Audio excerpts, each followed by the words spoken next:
اخويا ممدوح النهارده بيقول لكم نفس الكلام ده، في اسعار عن الفيديو التاني، وده اللي يهم حضرتك ويهمني. لو سعر رخص هو ده، عشان كده انا بقول لك تقرير اسبوعي. يعني التقرير كنت مصور المسقه الاربعه رتل دي ب 30 جنيه، دلوقتي بقت ب 25 جنيه. دخل ايه جديد؟ سيبك من الجديد دلوقتي، اهم حاجه الاسعار نزلت. في حاجات اسعار نزلت وفي اسعار ثابته زي ما هي.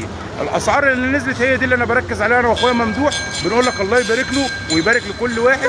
لا، في اسعار نزلت، فهي دي الفكره بتاعتنا كلها، وده اللي يهمنا الاسعار. زي ما احنا هنقول تاني، الاكاله من بعد 20 جنيه بقت ب 15، من بعد 15 بقت 12، من بعد 30 بقت 25، من بعد كام؟ بعد 20 15. من بعد 20 15. هي دي الفكره كلها. كانت 60. الكبيره دي كانت 60، ما زالت زي ما هي ب 60. لا، امال ايه؟ 45 جنيه. دي مكتوب عليها سعر. ما شاء هي دي الله. عشان كانت سعرها قديم واخر حته فقلت تتباع زيها. تمام تمام، الله ينور عليك، الله ينور عليك. الاسعار نزلت ليه يا ممدوح برضه؟ في ايه السر يعني؟ هو السر والله ان انا قعدت ادور لحد. السلام عليكم ورحمه الله وبركاته، اهلا بكم مع بوغن في قناتكم الحمام المصري الاصيل. النهارده تقرير السوق، سوق حلوان ان شاء الله، تقرير الاسبوعي. اول حاجه زي ما احنا متفقين بنخش الاول بنشوف الاسعار مع سمير، مع علي وعادل وسمير، ونطمن على الاسعار. يمكن حاجه طلعت حاجه نزلت، انتوا عارفين ان انا بقالي اسبوعين ما نزلتش. هنخش دلوقتي نصبح على سمير ونشوف الاسعار. صباح الفل يا سمير، عامل ايه الاخبار؟ الله يعزك، الله يكرمك. حاجه البقاء لله كده، ونعم بالله، ربنا يرحم ونعم ربنا بالله. احنا اموات ولاد اموات يا سمير، والله انا بنزل السوق كده عشان خاطر الناس الحلوه دي. الواحد يطلع من المود شويه يا سمير والله. الدوام لله، الدوام لله، ما نعزكش في غالي ابدا يا سمير. متشكر جدا لكل الناس المحترمه اللي عزتنا والله. الله يبارك لك، الله يبارك لك، الله يبارك لك، الله يعزك ويبارك فيك يا سمير. الله يبارك لك اخويا، ما نعزكش في غالي ابدا والله. الحمد لله. عاوزين دلوقتي بقى نطمن على الاسعار. انت عارف ان انا بقالي اسبوعين ما نزلتش، واخد بالك، حاله الوفاه كده وبتاع، وعاوزين نطمن على الاسعار بالله عليك. ورينا كده الاسعار بالله عليك، الاسعار زي ما هي ولا لا؟ بسم الله الرحمن الرحيم. السله برضه هي الكندا بتاعتنا ديت، السله الكندا يا جدعان المستورده، المستورده اللي هي من غير كرمشه، من غير اي حاجه، اللي هي الخضر بتاعها العالي. تمام. دي زي ما هي ب 10 جنيه، في حاجه ثانيه ب 8 جنيه. تمام. بتبقى اقل شويه في الجوده. تمام. يعني طبعا احنا عندنا بنحب برضه نعرف الناس ان كل حاجه برضه فيها مثلا ايه درجات. يعني عامل زي برضه العوجه كده، درجات برضه نفس الكلام. تمام. يعني عندنا مثلا دي كندي، دي بسم الله ما شاء الله عليها، حاجه محترمه نظيفه مستورده. تمام. درجه النقاب بتاعتها ما فيش فيها كسريه، ما شاء الله، حاجه بالواحده يعني. دي عامله 10 جنيه، وعندي حاجه ثانيه ب 8. تمام يا سمير.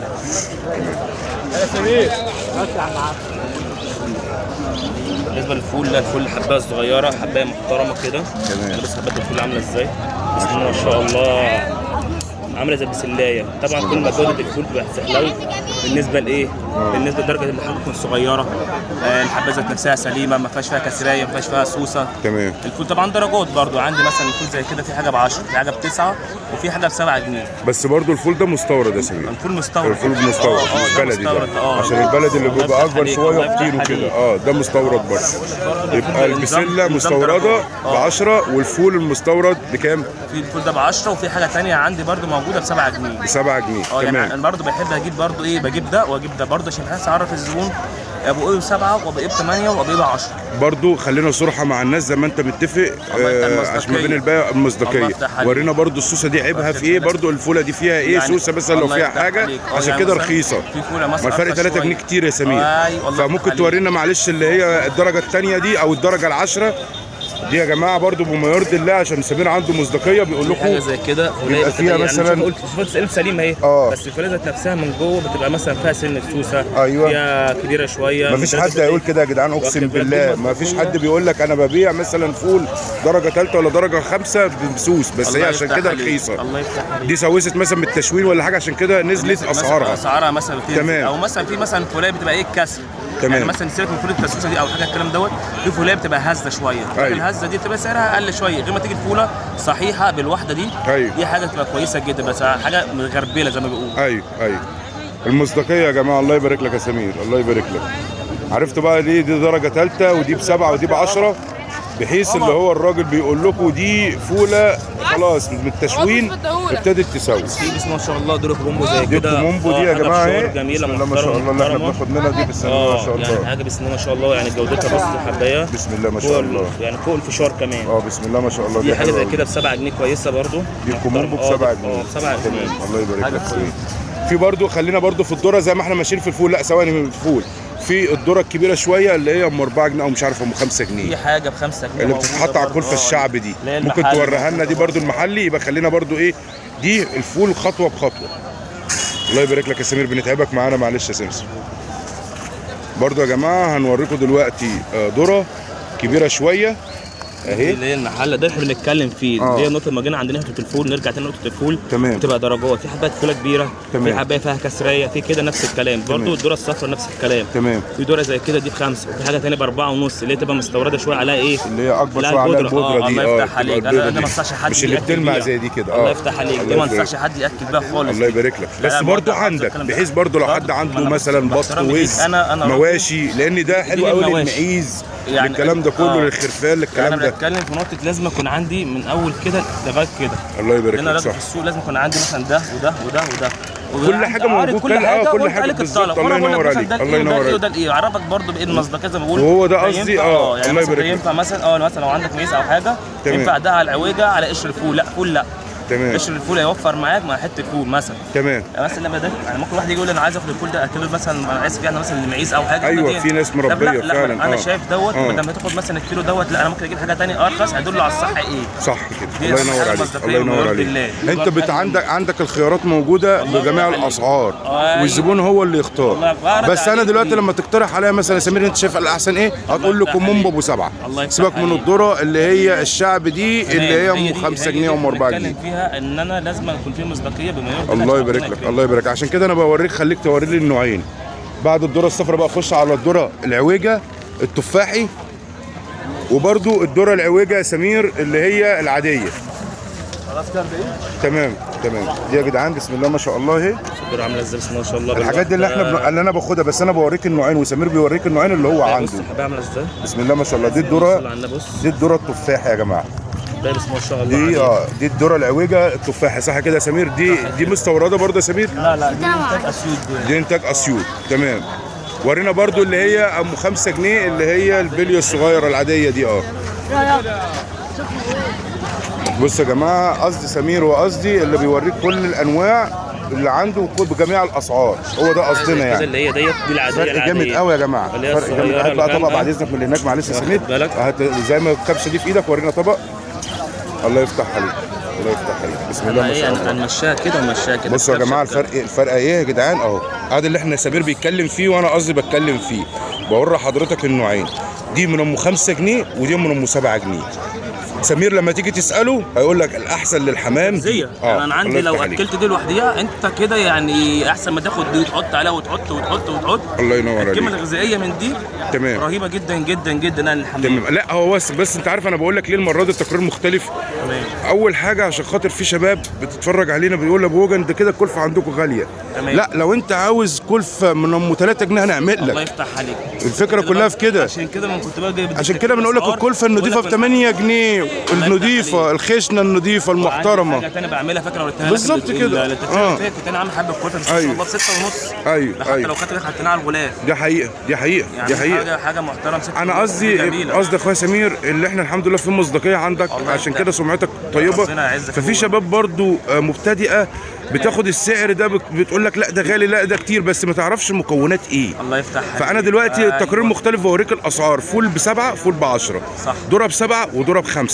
صح. كومومبو ب7 وكومومبو ب4 وب3 وب5 جنيه. الله يفتح. فانا بوري لحضرتك المره دي ليه عشان انا في كومنتات بتجيلي وناس بتتواصل معايا على الواتس والكلام ده كله. بس حقيقه اللي غالي عندك يعني شويه معلش اسمح لي التمليحه بتاع ملح البحر. ناس كتير قوي بيقول لي يا عم ده في البلد عندنا في اسكندريه، ما هو بيقارنوا في اسكندريه ما في شحن ما انا لازم اكلمك في الحته دي برضو عشان برضو تبقى انت ايه معايا في الصوره يا سمير. برضو الفكره كلها اللي انا عاوز اللي انا يعني بما يرضي الله نتكلم في كل الكلام ده كله. ليه؟ انا لو عندك في اسكندريه كيلو ب 75 قرش بيلموه من على الشط كده وبتاع والتمليح.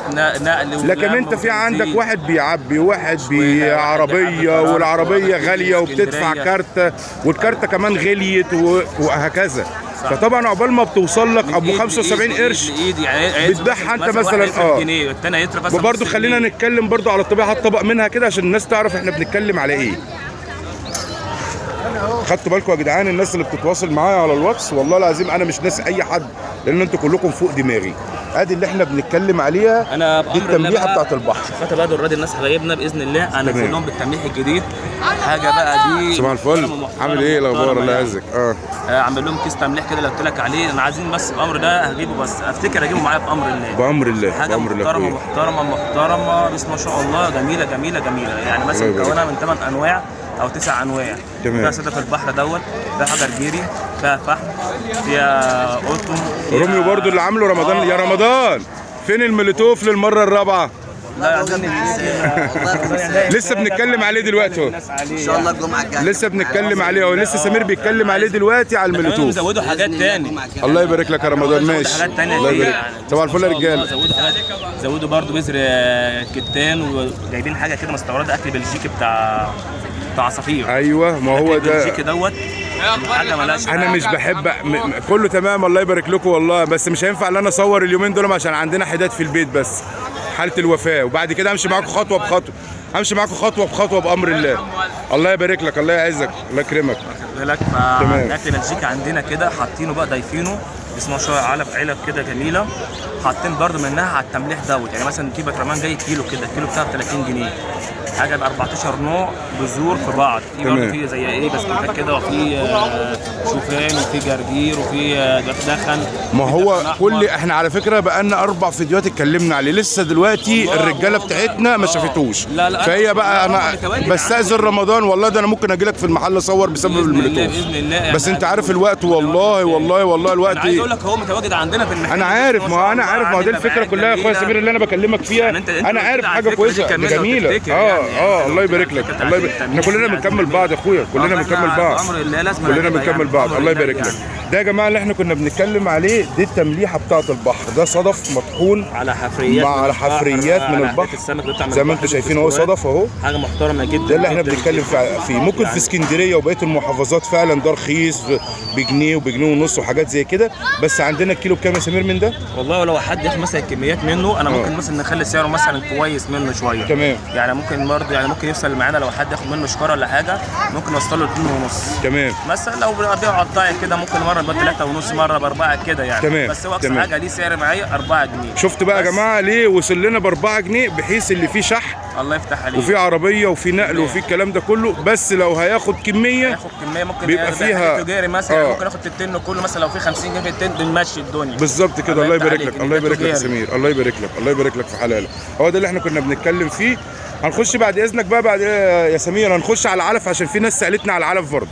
العلف ورينا العلف كده بعد اذنك عشان برضه اللي عاوز علف. طبعا انت اولا مبدئيا الكلفه الخشنه او النعمه ما بتحطش عليها علف، ده بالطلب يعني بالطلب. ايوه عشان برضه تكون احنا فاهمين الدنيا فيها ايه. الكلفه كلها بحسب برضه طلبك انت. ممكن واحد يقول لي ما تحطليش مثلا قمح زي الفول مثلا او البسله، خفي لي فول بسله. تمام. فطبعا عندنا عشان خاطر بايدينا انا بحب اعمل يعني الخلطه الخشنه قدام الزبون بالذات. تمام. ليه بقى؟ بتحط مثلا ايه؟ انا بشوف انا زي الحاج علي اهو شغال يا جدعان. بصوا بيعمل ايه؟ بصوا بيعمل ايه على غفله واحنا بنتكلم والله. صباح الفل يا حاج علي.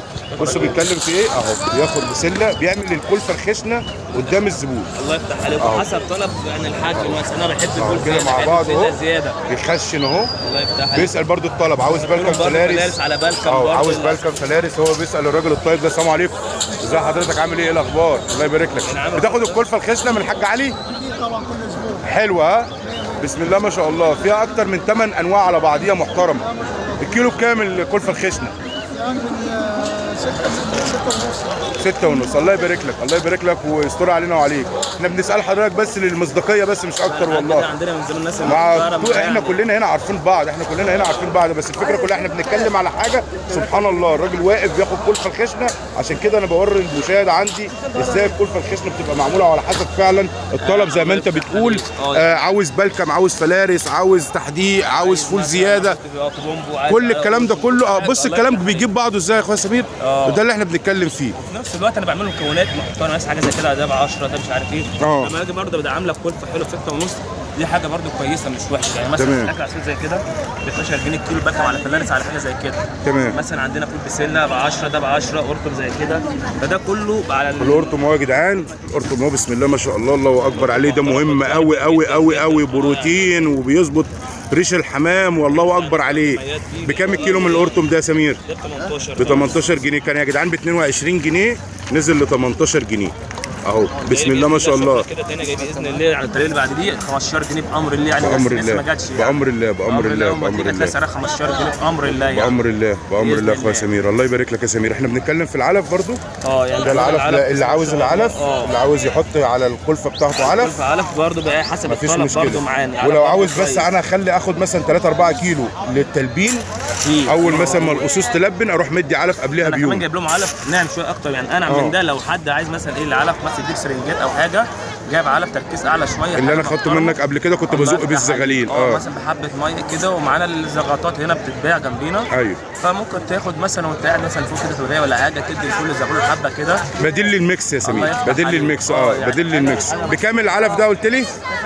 ب7 جنيه العلف ده. تمام. ده يلقط منه الحمام يبلعه. يعني بس ما شاء الله يعني. وفي منه النوع اللي هو الناعم، اللي هو للزغاليل، الزق الزغاليل لللبه وتساعد الزغلول. تمام. الله يبارك لك، الله يبارك لك. برضو انا شفت الدشيشه عندك، الدشيشه مطلوبه عندك؟ والله في برضه بقى الناس اللي بتربي. كانت في حاجه زي هنا بتيجي مثلا كده، يعني في برضه امهات عندنا بتيجي هنا بمكاننا. ما هو انا شايف بسم الله ما شاء الله الذبائح. احنا عندنا نسبه كبيره قوي يعني بس ما شاء الله سيدات فضليات. واختنا المحترمه اللي عملت معاها التقرير الغاويه يرضوا فيه برضه. يعني مثلا ايه يعني واحده زي والدتي، ايوه طبعا طبعا عندها حبه فراخ، فبتقول يا سميره انا راجع عندكم باخد اكل الحمام، ما ينفعش بقى. انت تعرف الفيديو بتاع الانسه اللي كانت موجوده الغاويه اللي بتقول لك انا بنش على السطح فوق ومفيش حد بيدين ولا في السوق ولا بتاع؟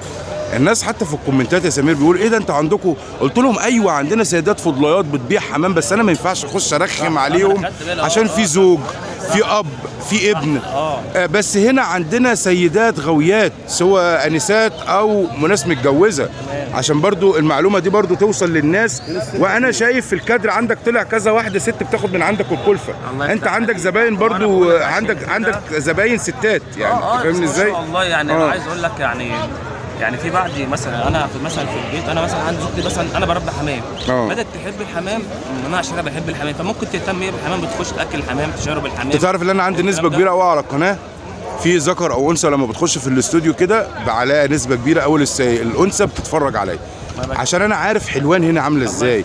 فيها ستات كتير قوي مربيه في البلكونه ومربيه على عشش على الاسطح، وفي ناس بتنش.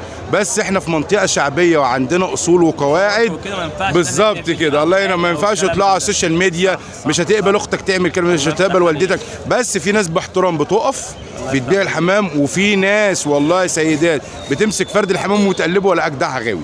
ايه رايك بقى؟ عشان كده بياخدوا مني اكل. ما ده اللي انا عارفه، بس احنا عاوزين نوصل الصوره دي للناس اللي هم بره حلوان. يعني حلوان دي كبيره في كل حاجه، كبيره في ناسها وكبيره في غواها، سيدات وحريم. احنا من كتر الغواء عندنا عملنا سوق النهارده الجمعه موازي للسيده عائشه.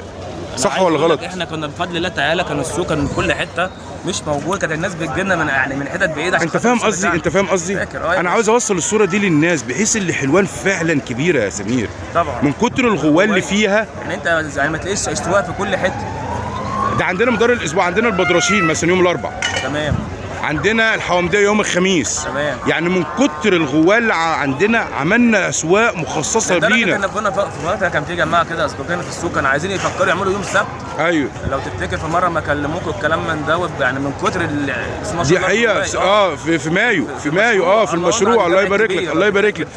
فهو الشاهد في كلام يا جدعان اللي هو حلوان كبيره جدا بناسها بغواها، بالناس اللي فيها كمان. ممكن ساعه الحظر كانت مصر كلها مقفوله، وكان السوق عندنا زحمه. لا تعالى كانت بدليل ايه؟ اللي الناس كلها نازله من بيوتها، لان كل في السوق هنا حلوان عارفين بعضين. الله يفتح عليك. الضيوف اللي بتيجي على عينه والراس، وبيتعرف ان الراجل ده ضيف من عندنا، وهو الراجل بيعرف نفسه بيقول لك انا جاي لكم من السيده زينب، انا جاي لكم من بورسعيد، او الراجل اللي جه بيقول انا نازل على الفيديوهات بتاعتك يا بوجل من بورسعيد ومن بني سويف. كان الراجل اللي انت قلت لي عليه اللي كان جاي برده من بعيد برضه. ايوه الراجل اللي عملنا من التقرير ده هنا برده، ده كان جاي من المنصوره.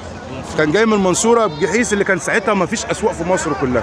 فالشاهد في كلامي مش فشخره في حلوان بس، هي دي حلوان تقيله في كل حاجه، في مصانعها في ناسها. كنا محافظه يا سمير زي محافظه اسكندريه، محافظه دمياط. باشا ده بسم ما شاء الله كان يعني لو خدت بالك كانت معظم الانتاج او المصانع كلها كانت هنا في حلوان. بالظبط كده، ما كانش في اصلا مصانع الا في حلوان، ما كانش في مصنع عربيات في الشرق الاوسط كله اللي عندنا هنا في حلوان. ما كانش في مصنع حديد في الشرق الاوسط، مش هقول لك وفي افريقيا كمان غير هنا في حلوان، اللي غير هنا في حلوان. انت خدت بالك؟ في حلوان كبيره قوي بالمصانع بناسها.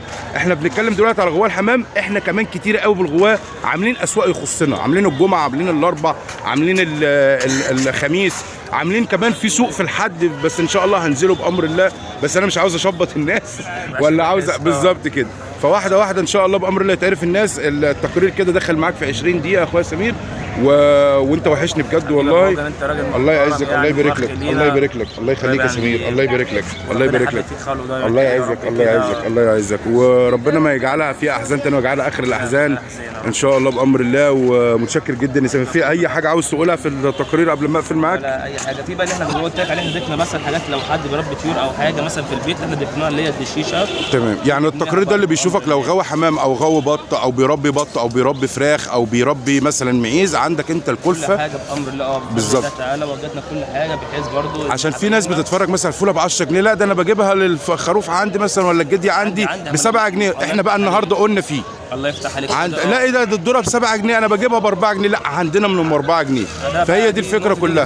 ايوه الله يبارك لك. يعني من اجدع حاجه النهارده عجبتني الله يبارك لك، الله يبارك لك، ان احنا قدرنا نوصل. هو توفيق كله من عند ربنا سبحانه وتعالى والله. بس بحاول ان انا انقل لك الصوره اللي عندي من الاسره بتاعتي، اسره ابو وجل الحمام المصري الاصيل. يعني حبايبنا على القناه واخواتنا ان كل حاجه بترجع للجوده، للنظافه، الحاجه يعني جوده الحاجه ذات نفسها. أيوة. كل حاجه يعتبر عندنا كده وعندنا كده. أيوة. يعني برضه عندنا من حد ادنى لحد اقصى، وكل بفضل الله تعالى متواجد، واحنا علينا ان احنا نقول لك 1 2 3 وحريه الاختيار الصح ليك ايه. تمام بس تمام يا سمير. نشكر كل حبايبنا يعني. الله يبارك لك يا سمير، الله يبارك لك.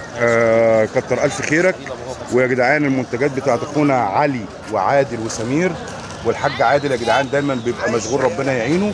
ان شاء الله بامر الله هيبقى لينا فيديو تاني مخصوص مع الحاج عادل، وهو النواره بتاعتنا وهو اخونا الكبير، وبرده ما يليه على طول اخونا الحاج علي واخونا سمير، الثلاثه اخوات والثلاثه ايد واحده زي ما انتم شايفين كده. بسم الله ما شاء الله. التقرير بتاعكم بتاع الكلفه النهارده الاسعار زي ما هي، بالعكس ممكن يكون كمان